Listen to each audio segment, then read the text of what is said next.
Hello, good morning. Init ng panahon ngayon. Masyado. So we're on 33 degrees. Feels like 43.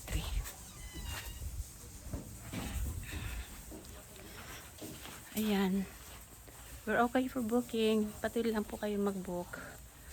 Marami pa po kaming bakante sa Sabado.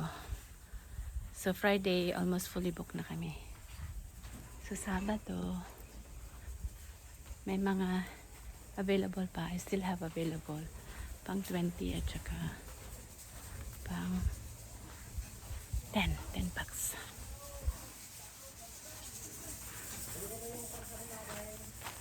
Ayan. Sobrang init. So hot today. Very, very hot. So ongoing aming ginagawa dito ngayon sa Hagdan.